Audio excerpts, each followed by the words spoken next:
Next Pats podcast is presented by FanDuel Sportsbook. Make every moment more.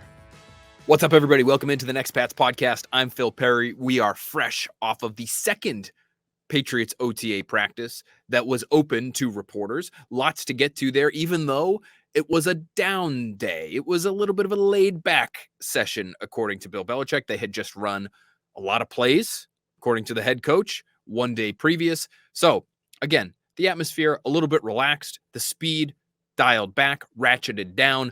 However, we still got a training camp fight, which you can listen to, or you can hear about, I should say, on the Patriots Talk podcast that Tom Curran and I put together right after practice. One quick aside on that, because I've done a little bit of reporting on that instance, on that moment during Tuesday's practice.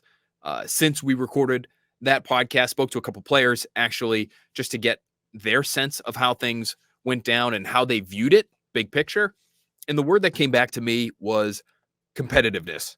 And this kind of thing, although in my opinion, not to this degree where you have a player throwing a punch, but this kind of disagreement, quote unquote, happens relatively frequently during OTAs because guys aren't padded, right? So there are blurred lines in terms of what's okay contact and what's not okay contact, because you do have offensive and defensive linemen meeting at the line of scrimmage, but it can't be aggressive because these are supposed to be non-contact practices.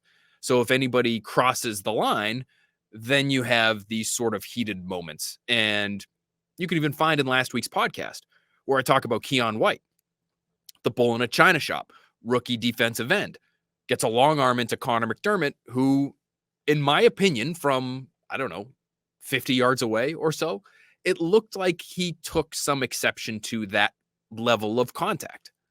Again, during a practice where, hey, I thought we weren't hitting each other. Now you're hitting me, dude.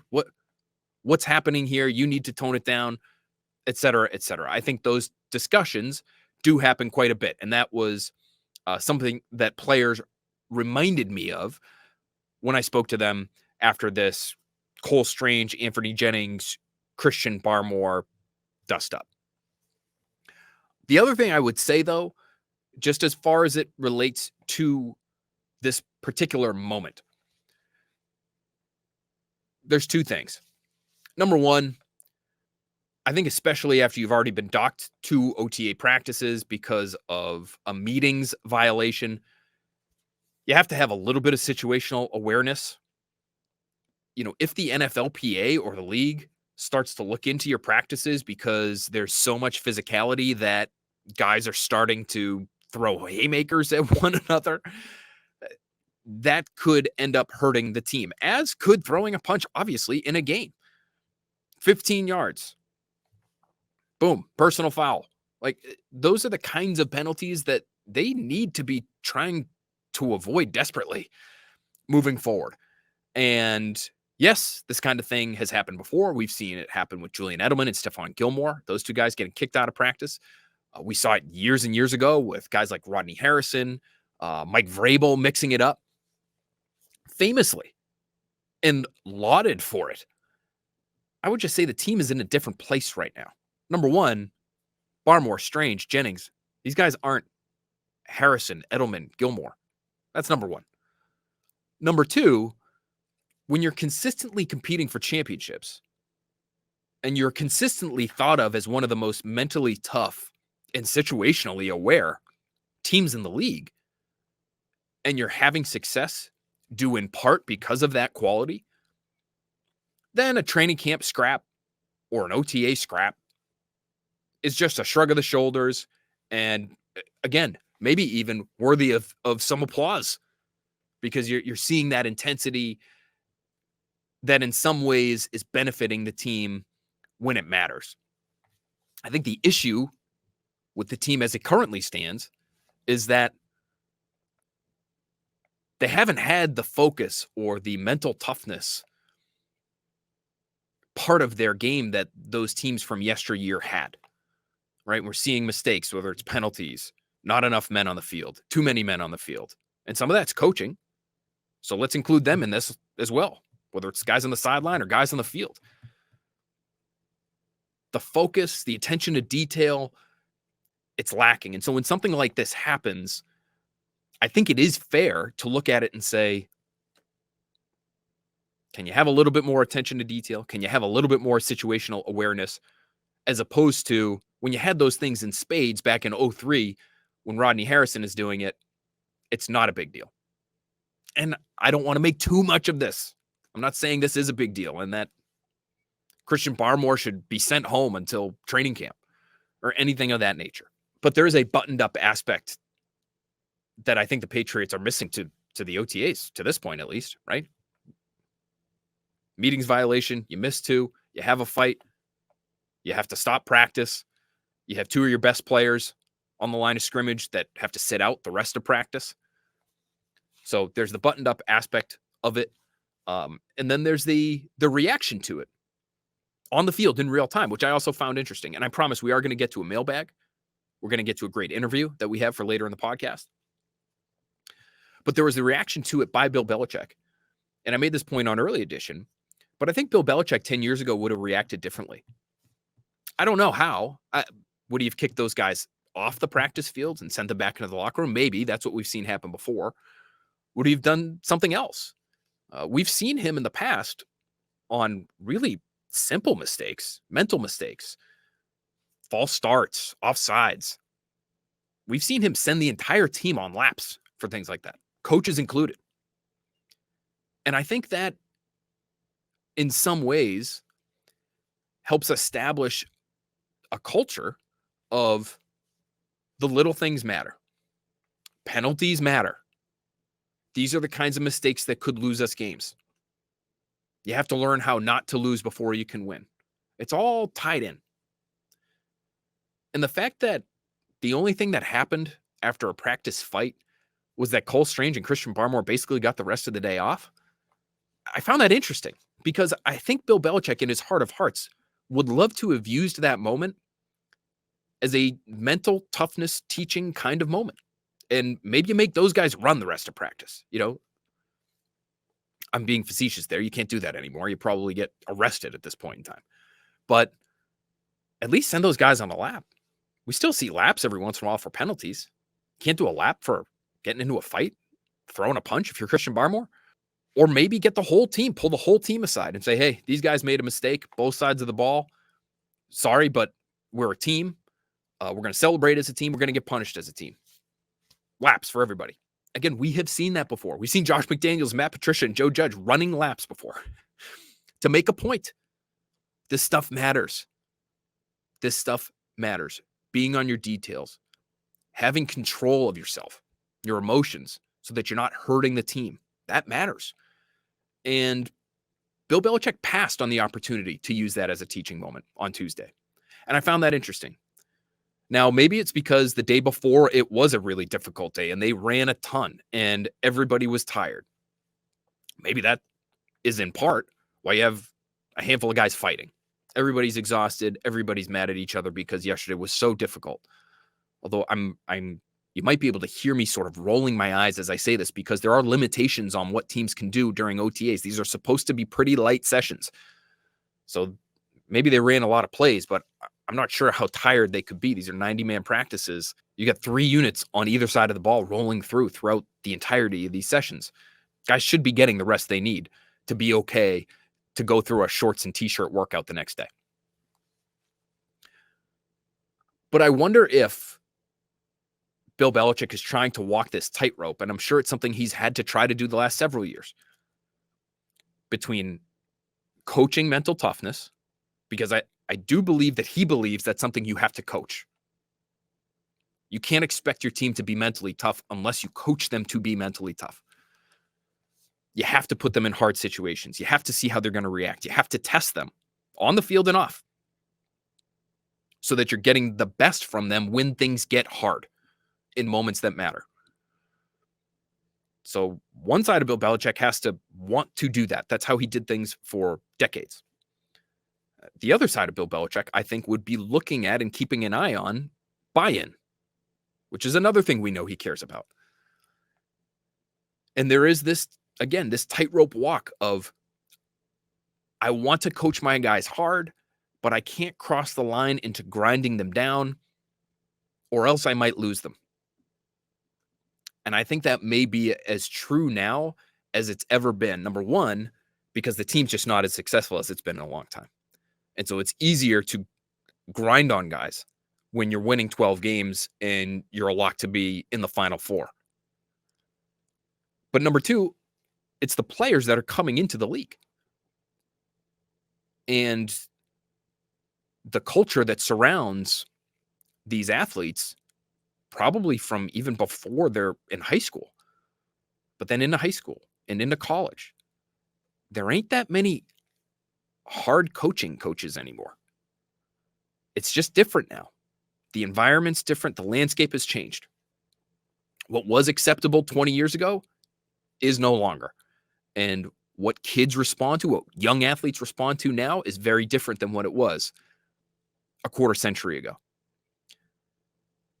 And so where Belichick may have loved to send those guys on a bunch of laps because 2 or 3 teammates made a bad mistake, now Bill Belichick may look at it and say, can't. Might lose buy-in. Might lose their attention. I might lose whatever grip it is I'm hoping to have on this team. And so that is something that I think is a battle that is constantly being waged by Bill Belichick himself. And I give him credit to a degree for adapting as he has. He's 71 years old. Things were very different when he started his coaching career, or when he was defensive coordinator of the Giants, or when he first became head coach of the Patriots. Very, very different. They're very different than they were 10 years ago. And so to his credit, he's tried to adapt. But I think adapting to today's athlete, as you're doing that, you also have to try to find a way to develop them on the mental toughness side of things. And now I know I'm on a long tangent here, but to me, there has been a mental toughness deficit on this team. There's been a talent deficit. That explains where they've been in the standings as well. There's no question about it. But the uncharacteristic mistakes, mentioned some of them earlier, include the special team stuff in there. Allowing big plays, not being able to execute consistently offensively to just stay on the field. Never mind put points on the board. Just convert. Second, third down, when there are plays there to be made, make those plays. That's been lacking. And so how do you coach it into your team in 2023? There are teams who do it. There are teams doing it right now. They figured out a way. I think Bill Belichick is trying to do that right now as well. Okay, that's it for the fight. I promise. Let's get to the mailbag. All right, let's start with Casey Durfee at the Durf23. He says, aside from wide receiver, in parentheses, D-Hop, where could the Pats bolster up some depth? Casey, I actually think they're pretty deep across the board. I really do. Look at running back, where you know it's going to be Ramondre Stevenson, but then you have James Robinson, you have Ty Montgomery, you have Pierre Strong, you have Kevin Harris. That would have been a spot that I think maybe a week or so ago I would have looked at and said, or 2 weeks ago I would have looked at and said, could you use another body? But maybe Ty Montgomery is the guy that we think they need at that third down back spot. I think they're deep on the interior of the line. And even though there are plenty of questions at tackle, they have bodies there. When I'm thinking depth at this time of year, I'm not thinking star caliber depth. I'm just thinking capable bodies. And I do think Connor McDermott, Calvin Anderson, Riley Reif, those guys are at least professionals. Now, would you want them starting for long periods of time? We'll find out. Then you had Trent Brown into that mix, Sidy Sow, who we're going to talk about later on this podcast. You have depth and numbers there. Let's quickly get to the next question because it is related, from Jasper Toes.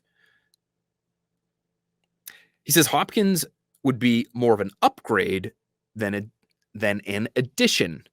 Detroit, the Giants, Houston, they could use Devontae Parker. I don't know. They might argue otherwise. I'm not sure how many teams are dying to have Devontae Parker right now, but I see what you're saying. Could you deal Devontae Parker, clear his $6-ish million from your books? He makes about $6 million in base salary. It's about how much you would save if you were to release him or trade him. And could you then get DeAndre Hopkins, where even if you give him the $15 million that Odell Beckham got, if that's what he's looking for, Well, now you're looking at it as a 1-for-1 swap, Parker for Hopkins, and you're cutting the Hopkins price tag by cutting salary with Devontae Parker, right? I understand what you're saying, Jasper Toast. And I think the Hopkins conversation is a good one for us to have. And I do want to be clear about something when it comes to Hopkins. I have said now for months that the Patriots should try to acquire DeAndre Hopkins. I did some reporting last week on how the NFL views the fit between Hopkins and the Patriots, and the reviews aren't all that positive. He's not viewed as a quote-unquote program fit. He, quote, doesn't practice, one of his former coaches told me.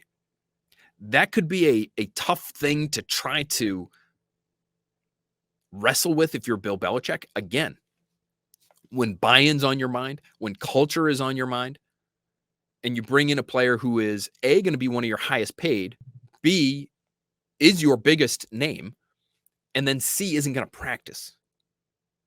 And so isn't doing what everyone else is doing, isn't putting in the same kind of work. It's just not there at the same level. Is that something that you want to invite to your team? On the other side, Bill Belichick knows as well as anybody, if you're not talented enough, especially at this position, which has become one of the most important in the league, you ain't winning. And then what is your culture worth to you? What does mental toughness matter if you're a 3-win team? And I'm not saying that's what they are, but that's the extreme example, right? I think the Patriots should go get DeAndre Hopkins. Is he a great fit? At the same time, I would say from a culture perspective, no. That's okay with me because I think they are in need of talent, and especially at that position. And it was, again, we're fresh off the second OTA practice, so let's talk about what happened there. You didn't have Devontae Parker. He was on the lower field, on the conditioning and rehab field, doing some work. Is he dealing with an injury? Is he just doing some conditioning? Did he just want a down day after having a tough day the day before? I don't know. He was there, but he was on the lower field. Juju Smith-Schuster was there, but in street clothes. Now, this is somebody who did participate in one of the OTA practices earlier in the spring. We didn't see him at last week's. Then we see him this week, but again, in street clothes. It looked like he had a compression sleeve on one of his legs. So did he tweak something? Is he dealing with some kind of injury that's preventing him from practicing right now? Or is he just playing it safe because he felt something maybe in that practice that he participated in earlier in the spring? And now he just wants to dial back and take his foot off the gas a bit because he's a veteran guy and he's dealt with injury before. But now you're talking about, 3 of your 4 top guys, Parker, Smith-Schuster, and I'm going to add Tyquan Thornton to this list, even though he's a young player. He dealt with injury last year because he got hurt on the first NFL tackle that he experienced, essentially. Preseason game, gets tackled, tries to fight for a little bit more yardage, probably not all that wise on his part, and ends up getting injured and missing a bunch of time to start his rookie year. Because he's 180-something pounds, I would say that his build is, in a physical sport, going to lend itself to more injuries than somebody who's built a little bit differently. So now I think you could say there are injury concerns for guys like Thornton and Parker and Smith-Schuster, just based on who they are and what their histories have shown. If you lose one or two of those, what does your receiver room look like? I would say even if those guys are available, you still go get DeAndre Hopkins because you still need more juice.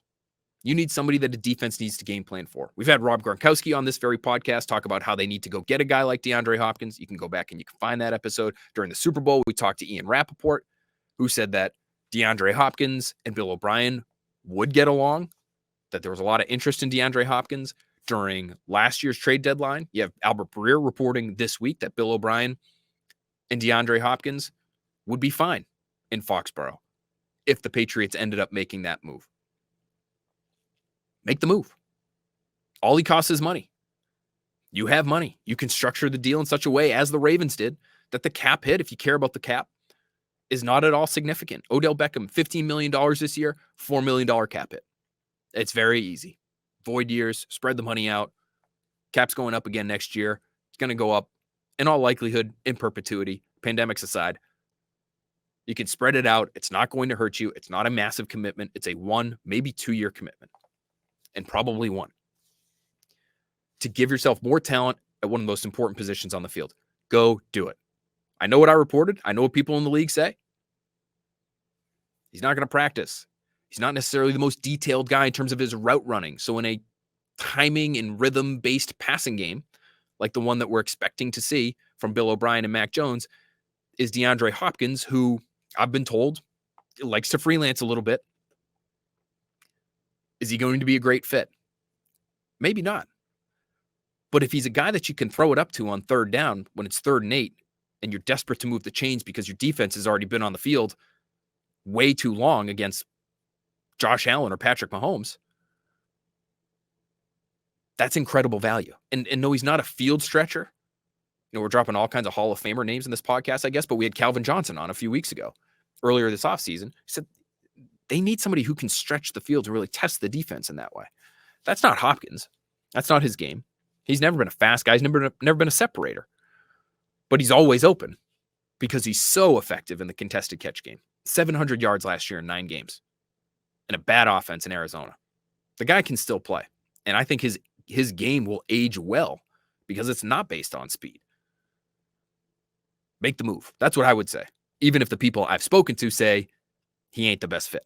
All right, we're going to fire through the rest of these very, very quickly because we do want to get to this interview with Eastern Michigan head coach Chris Creighton on Sidy Sow. And it is Sow, not Sow. He's going to talk to us about the pronunciation, about why he can play tackle, why they had him at guard at Eastern Michigan for the vast majority of his career there. Great, great interview. Chris Creighton is a tremendous personality. Hopefully the Patriots keep picking guys from Eastern Michigan because I would love to have Creighton on again and again and again just about every offseason. Okay, more questions here. Shazy Boy 50. What are the chances the Patriots start Onwenu at right tackle for the upcoming season and re-sign him like a right tackle once the season is over? I would say low, Shazy Boy. They like him at guard. They've said that many times. They view him as a guard. I know he's played effectively at tackle. They want to keep him at guard. Why? They don't view the long-term fit there at tackle. I question it because it's such a valuable position. The guy's shown well there. Why not keep him there? Tackles cost more than guards. They know that. But I think they think that they have to do some things when he's at tackle that they don't want to have to do consistently to help cover for him in some sense. That's the only thing I can come up with because he has been good. He has been effective. The numbers for him are really good at tackle and at guard. I get the question. I would think about doing it that way. I don't believe they will do it that way. John Limbarakis. Hope everything is well on the family front. Thanks, John. I'm sure you're getting 8 to 10 hours of uninterrupted sleep. That is not happening. Have you heard about or seen positive reps from Booty? Is he still having any lingering injury issues? He did leave Patriots practice last week. So the first open OTA, he left about halfway through, went down to the lower field. Not usually a good sign. But I will say, during yesterday's OTA, he was out there and got a bunch of plays. Because none of the receivers were available. Thornton and Kendrick Bourne weren't even spotted, not on the field. And I already told you about Parker and Juju Smith-Schuster. So a lot of reps for Kayshon Boutte, a lot of reps for Demario Douglas, a lot of reps for Malik Cunningham, Trey Nixon. Those were the guys who got the vast majority of the work at receiver. And Boutte was fine. He hasn't necessarily stood out to me for any reason athletically. They did have him catch a punt or two, as Douglas has done over the course of the first 2 OTAs that we've seen. But he was on the field, and he was able to stay out there. The one moment, unfortunately for Boutte, where it was very clear who we should be paying attention to, was when Bill O'Brien, on essentially a silent field, right? It's the media and the players and the coaches and the trainers and the staff, but there are no fans. So there's no buzz in the crowd. There is no chance that if a coach screams at top volume, even from 100 yards away, we're not going to hear him, especially if it's in our direction. So early in the practice, and we can't quote, but early in the practice, Bill O'Brien had some very colorful, very strong language for Kayshon Boutte as he was trying to get aligned. He's a little too slow for the offensive coordinator's liking, and O'Brien let the LSU product have it. Teaching moment. when you get the number of reps, especially early in the practice period, as this was, that Booty got, that Demario Douglas got, that's a huge, huge learning day, good and bad, for those types of players. So we'll see how Booty responds moving forward. Is he the first one to the line in future practices because he doesn't want to get ripped by Bill O'Brien again? Something to track there. But they needed him on Tuesday, and he played a bunch. I won't tell you he stood out. None of the receivers, in all honesty, really stood out in a positive way. It felt almost like more of a run game day than a passing day.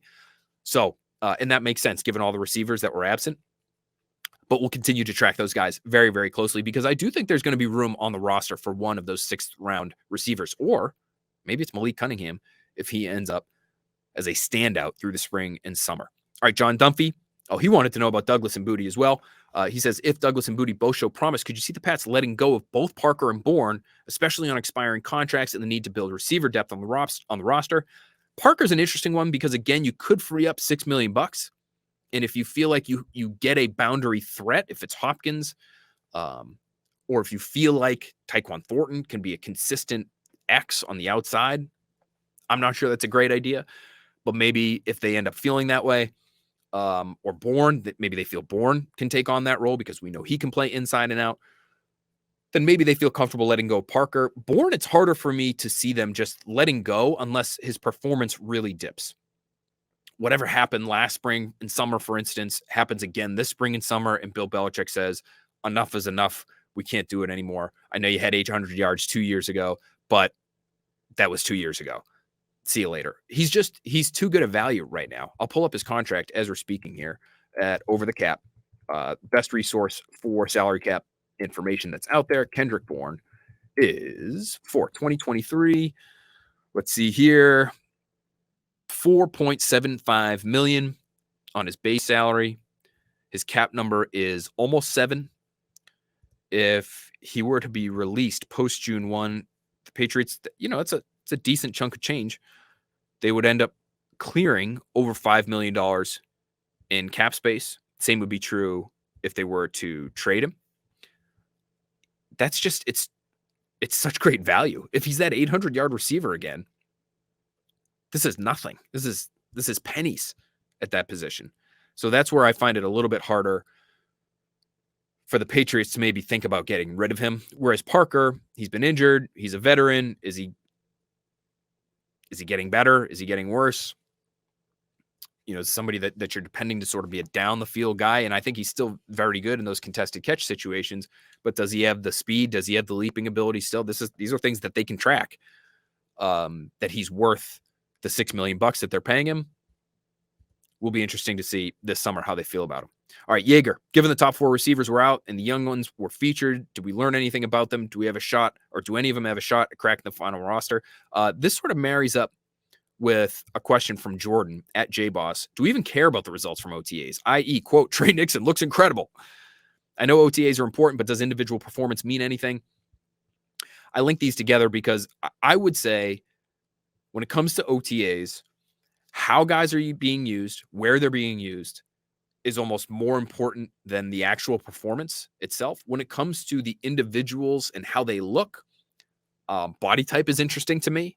Has a guy gained weight or lost weight? Is a guy bigger than you thought he'd be? Smaller, like James Robinson is thicker than I thought he would be. Christian Gonzalez, looks taller than I thought he would in the first practice that we saw from him.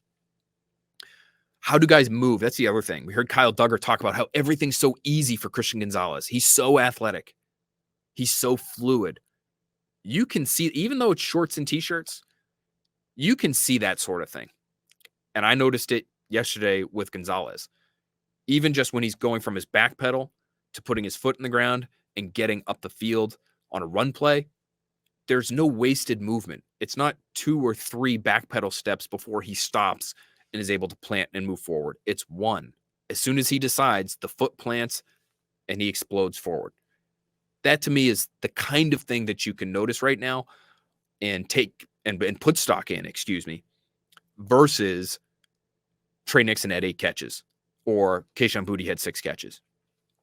That sort of thing to me doesn't matter as much. Oh, another rookie. This is the Next Pats podcast. Another rookie who impressed me with his movement. There was one play where Marte Mapu was playing free safety. There was a throw into the flat, and he beelined it from his spot in the middle of the field all the way to the flat. Would have been a big hit. There was no blocker to take him on. That's one of those where you just don't account for the free safety, it looked like, offensively, and you hope the running back can make him miss.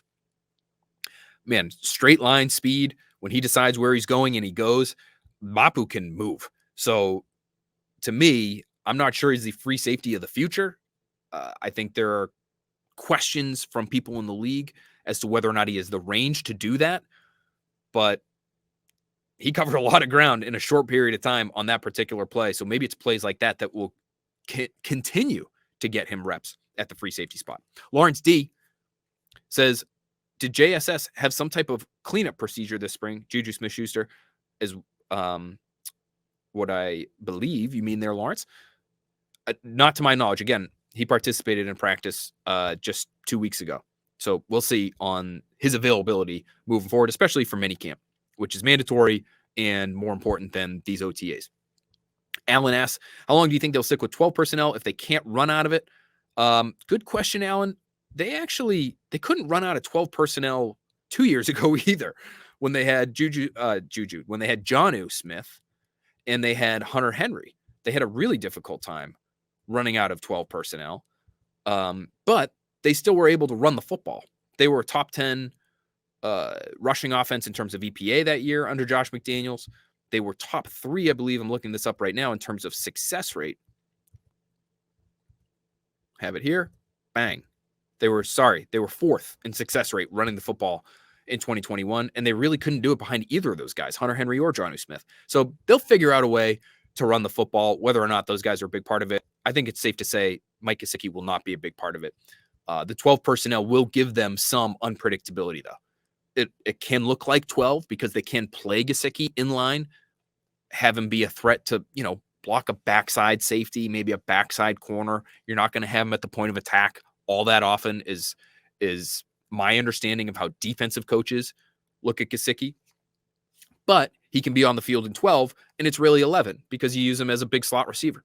What I don't think you would do, which is something that Levy Williams is asking, would Gesicki ever be the number 1 tight end? Would he ever be the starter in 11 personnel? That would surprise me unless it was an obvious passing situation in the middle of a game. So to start at tight end would surprise me with Gesicki in 1 tight end groupings, because Hunter Henry can at least block, right? If Gesicki's out there in 11 personnel, it's really basically 10 personnel. So now you've got to throw. And on early downs, you're starting the game. It's nothing. Like the Patriots obviously want to have the threat of the run available to them. That kind of goes away if Gesicki's the only tight end on the field. That's all I would say about those two. I would still expect Hunter Henry, when healthy, to be the starter there.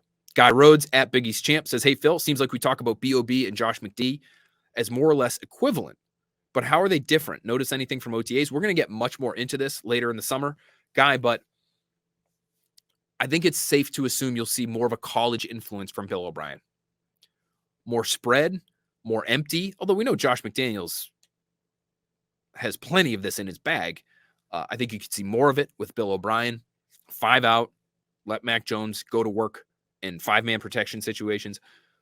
Also the RPO game, the RPO packages that Bill O'Brien had at Penn State, with the Texans, and Alabama. Josh McDaniels was not a big fan of the RPO, and they basically never did it while he was here. You're going to see more of that this year. I am willing to almost guarantee it. Almost. Okay. 2 more questions here. What role do you see Ronnie Perkins having in 2023? I actually thought Ronnie Perkins had a good practice. Again, line of scrimmage guys, difficult to assess them.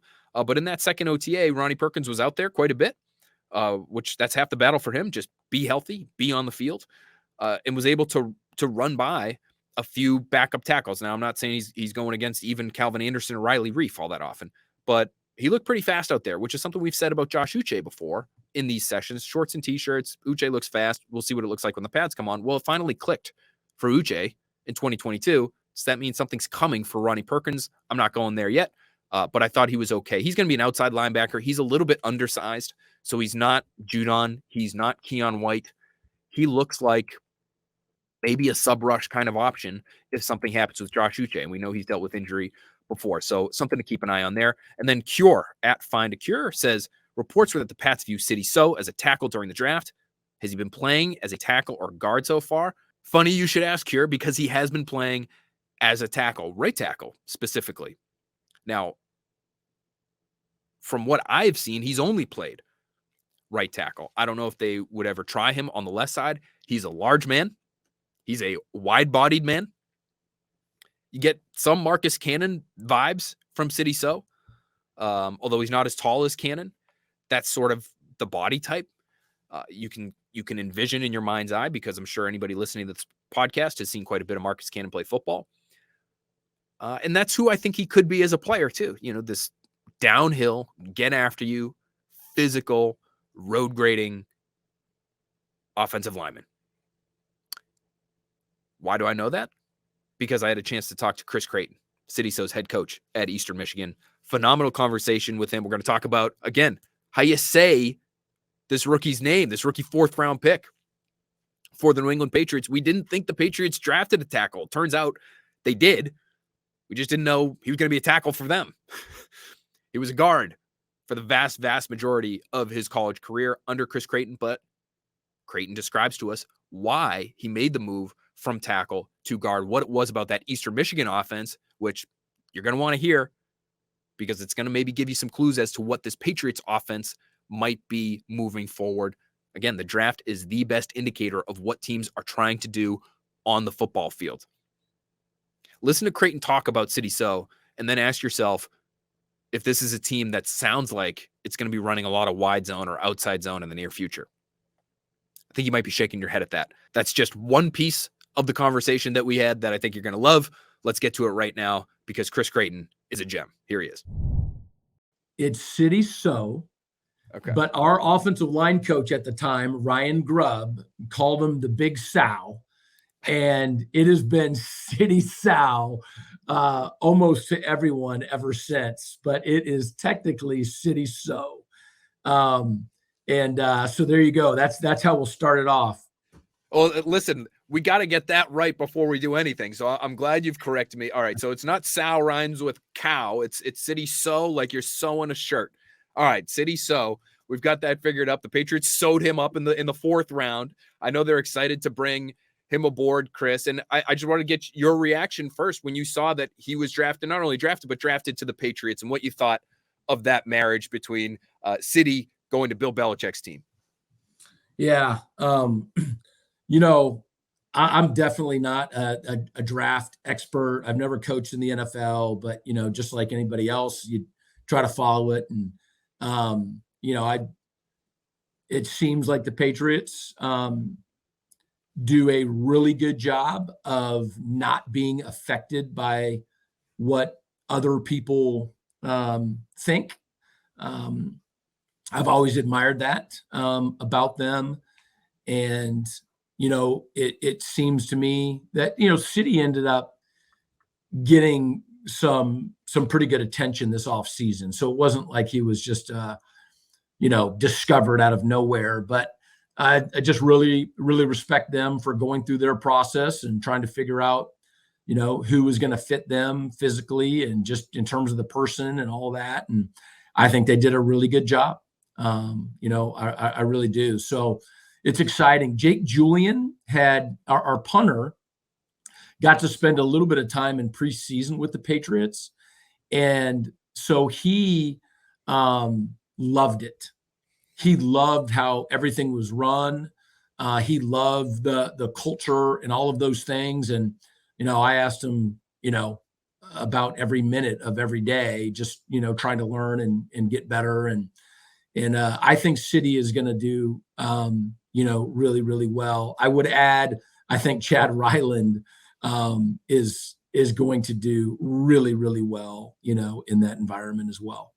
Yeah, well, we got to ask you about Chad as well. Obviously, having spent time with you too. But when it comes to Sidy, he's just got such an interesting story. Chris, can you just tell us a little bit about how he came to Eastern Michigan? And you know, you mentioned it's not like the Patriots discovered him out of nowhere, but it seems like he wasn't all that highly recruited. Obviously, he's coming from Quebec, so he's got an interesting backstory. How did he make his way to you?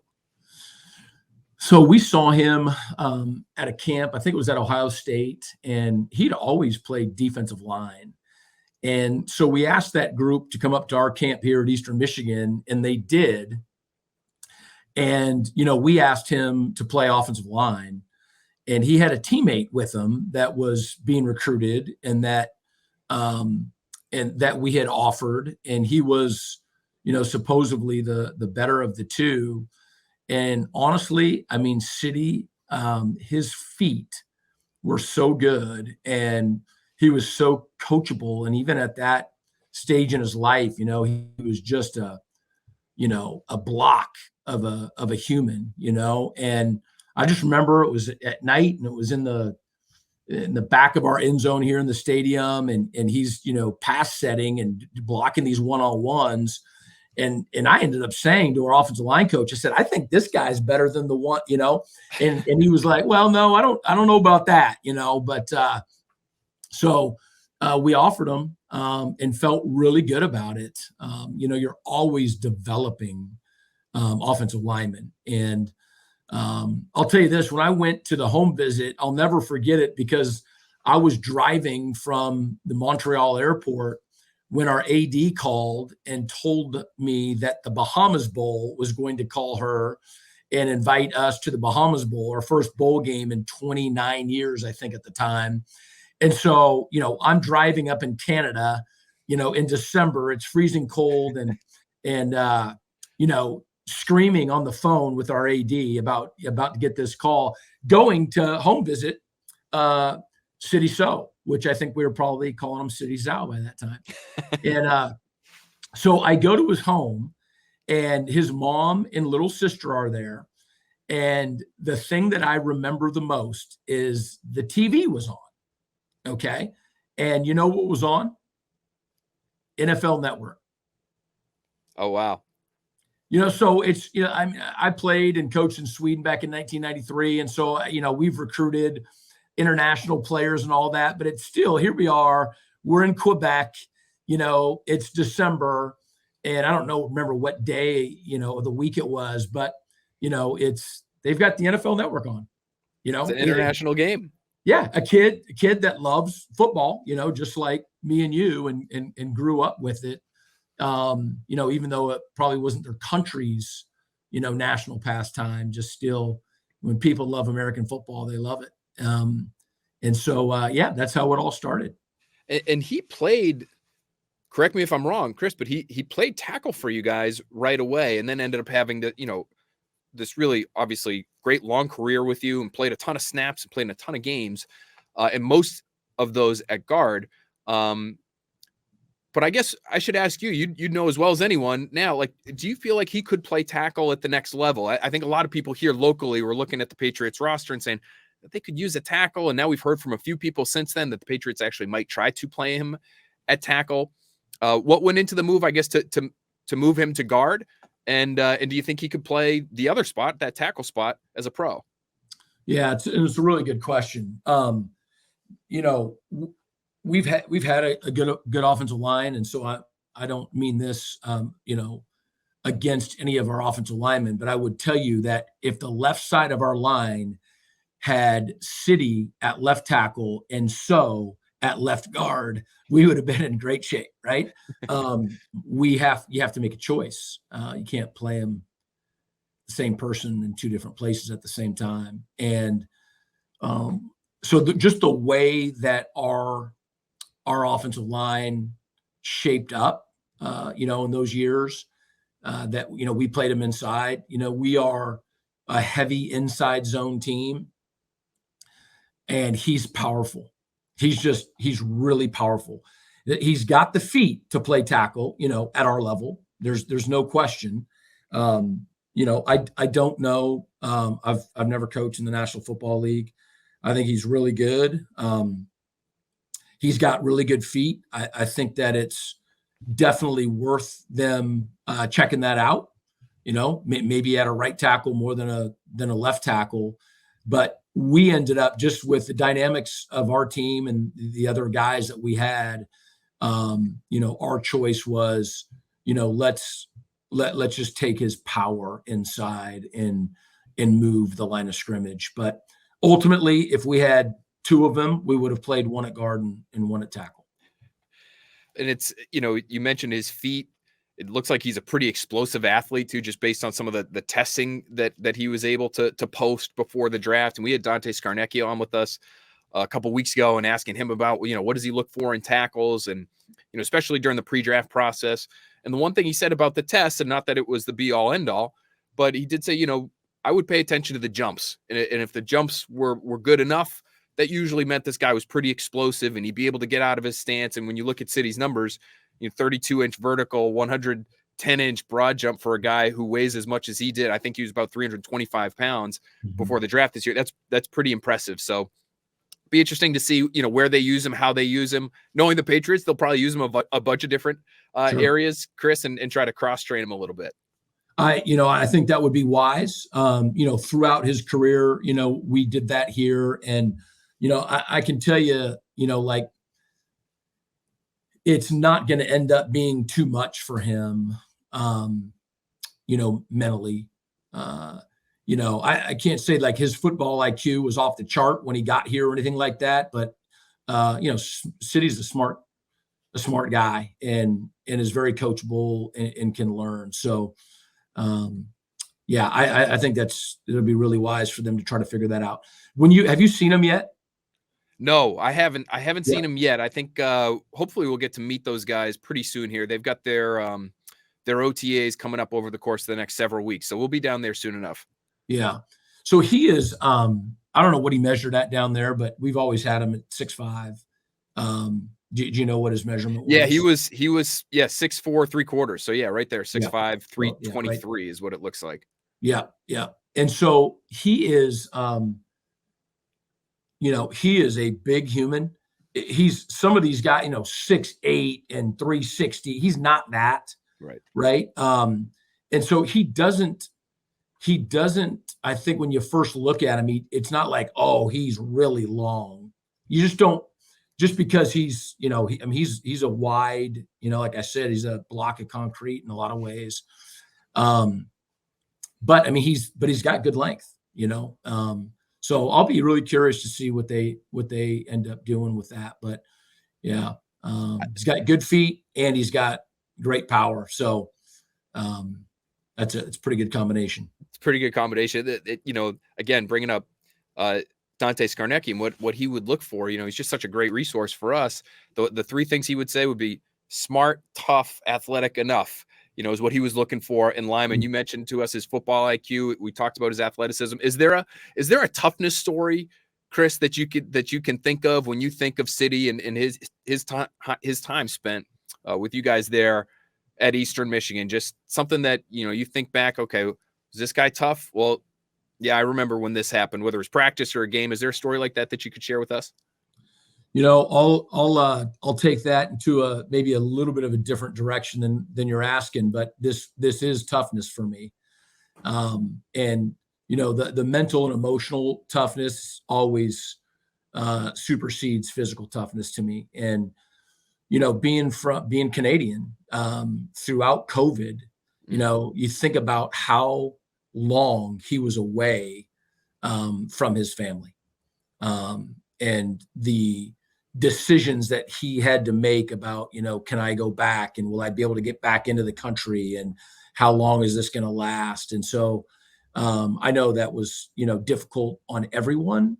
But if you think about a kid being away from his family in college and just having to make the hard decisions about,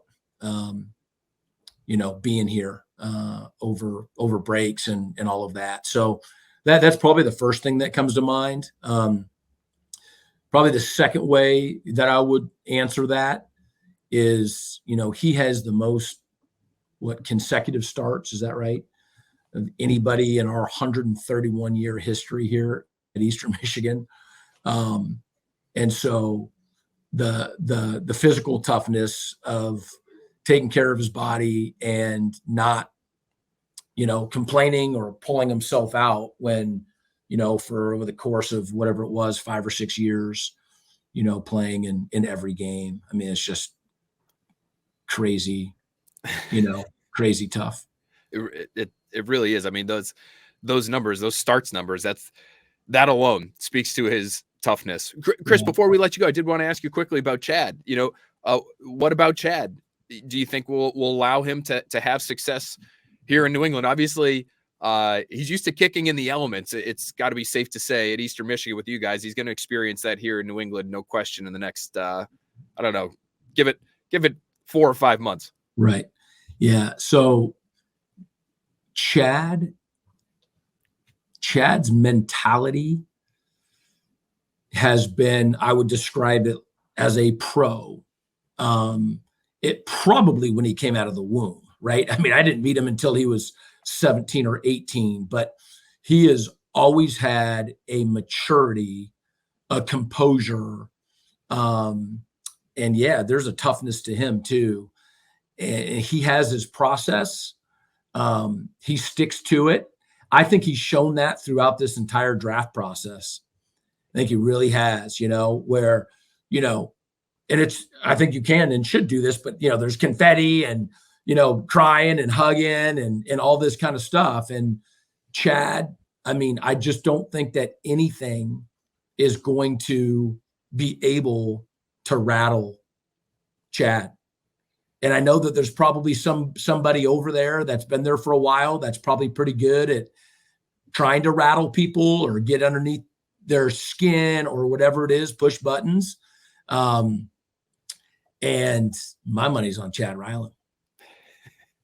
Well, listen, the Patriots obviously feel strongly about him to draft a kicker in the 4th round. He's actually the highest drafted specialist that Bill Belichick has ever taken in his 20 plus years in New England. We know how much Bill Belichick values special teams. So that speaks volumes right there in and of itself about Chad Ryland. Well, Chris, thank you so much for joining us here, for teaching us about Chad, for teaching us about Sidy Sow and beyond just the pronunciation of his name, which we also appreciate. But this has been awesome. Thanks so much for spending some time with us here on Next Podcast. I appreciate you guys reaching out, and take care of those two and enjoy them. They're great human beings.